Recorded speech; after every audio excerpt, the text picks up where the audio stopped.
I have spent 31 years processing survey licensing applications for the Vithrani Successor Compact, and in that time, I have approved transit waivers for 11,246 independent consortiums. I have reviewed dead moons, airless belts, radiation-scored remnants of collapsed suns. I have stamped the paperwork on sites so barren that the assessment fees alone exceeded projected mineral yield. I have never, in 31 years, filed a restriction on my own initiative. I filed one this morning. Let me tell you about designation kael-sorn. The world sits inside the compact's border cartographers call the human periphery, a loose shell of systems that the Joint Survey Authority has marked. Approach at coordinated discretion since the 3rd century of the current reckoning. That language means something specific in the licensing framework. It does not mean the world is claimed. It does not mean access is denied. It means the consortium must file an intent manifest, accept a standard liability waiver, releasing the compact from recovery obligations, feast at its own risk into a zone where human territorial assertion has historically been unpredictable. 17 consortiums filed intent manifests for kael-sorn over the past 412 years. Not one of them filed a return report. I do not mean they found nothing. I mean they did not return to file. I mean the vessels, the crews, the survey equipment, the redundant distress beacon packages that every licensed consortium is required to deploy within 6 hours of orbital insertion. None of it came back. The distress packages alone are engineered to survive the destruction of the vessel that carries them. They transmit on 17 frequencies simultaneously, including the long-band archive channel that penetrates debris fields, atmospheric interference, and the kind of electromagnetic interference generated by close-range weapons discharge. They are built to outlast the crews they are meant to save. 17 consortiums, 17 sets of distress packages, not one signal. I found this record by accident. A routine licensing review for an 18th consortium.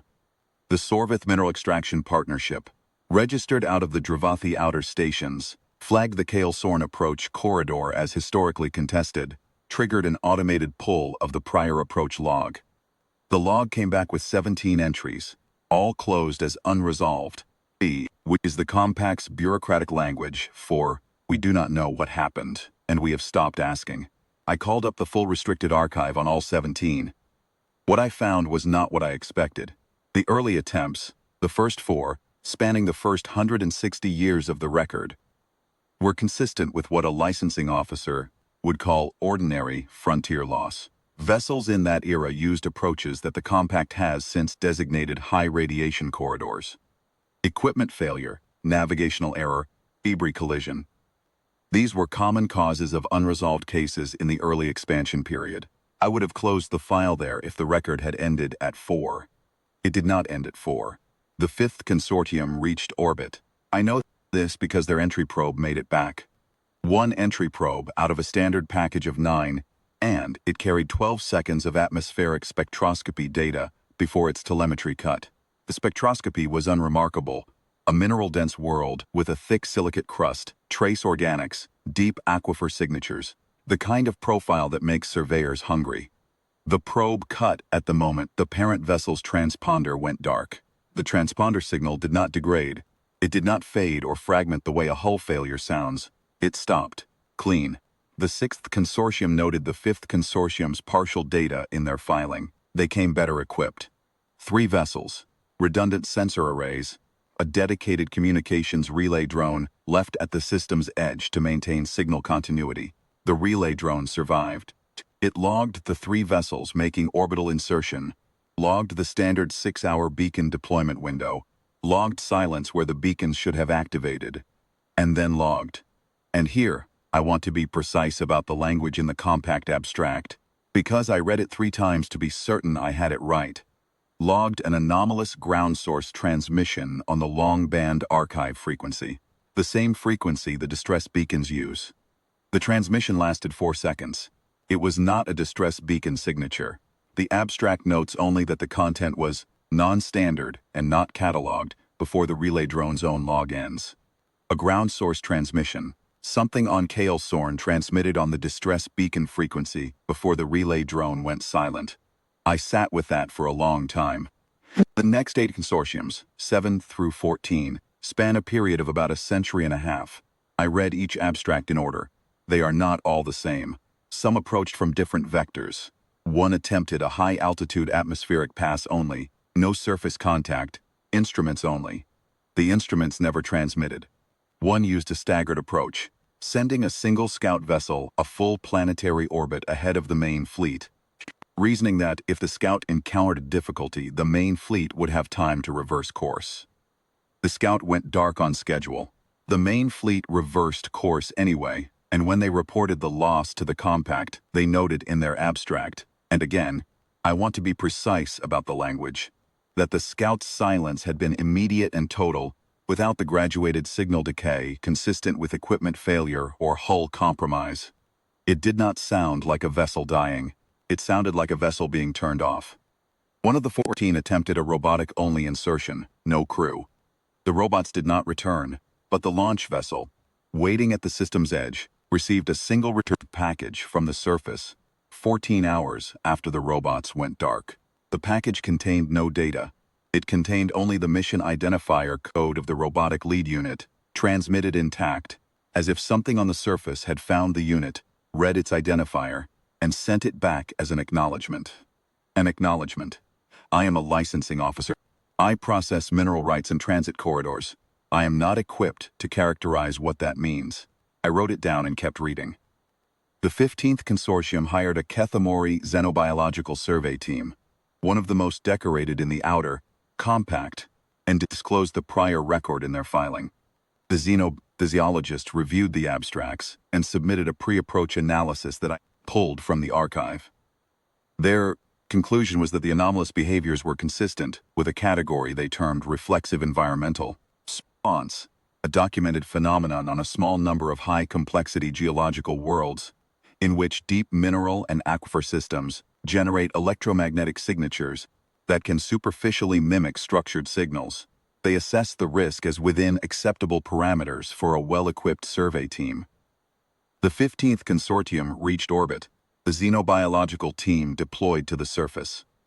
14 hours later, the orbital relay vessel received a transmission.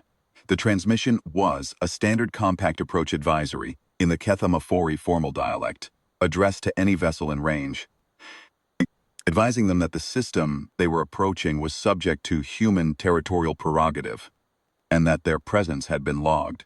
The message was transmitted from the surface. There were no humans on the surface.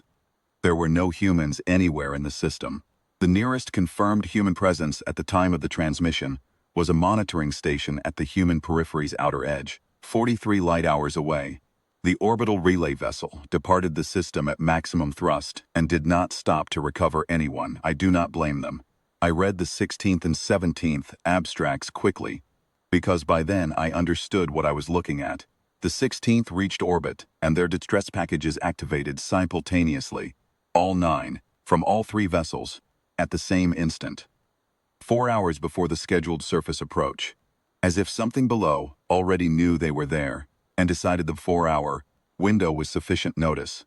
The 17th Consortium's final log entry covered from a fragment of hull plating that drifted back across the system years after their disappearance.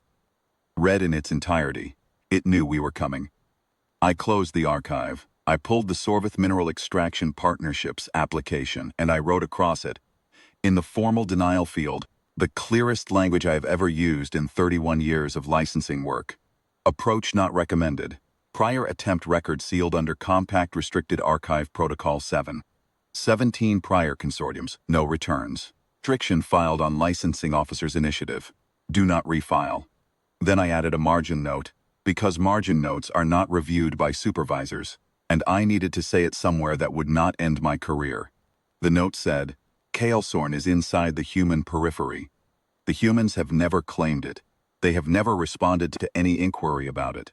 They have filed no territorial assertion, no exclusion order, no warning advisory. As far as the Compact's official record is concerned, the world is unclaimed and the approaches are merely unresolved. I do not think the world is unclaimed. I think the world does not need the humans to defend it. I think the humans chose that world for a reason that has nothing to do with the minerals in It's crust, and I think 17 consortiums found out what that reason was. And I think the 15th consortium's orbital relay crew understood exactly what they heard in that 4-second transmission from the surface. And I think the reason they ran at maximum thrust is the same reason I am requesting, this morning, a transfer to an inter-system posting with no frontier exposure. I have stamped a great deal of paperwork in 31 years. I have never once been afraid of a world. I have sealed this file. I will not be reopening it.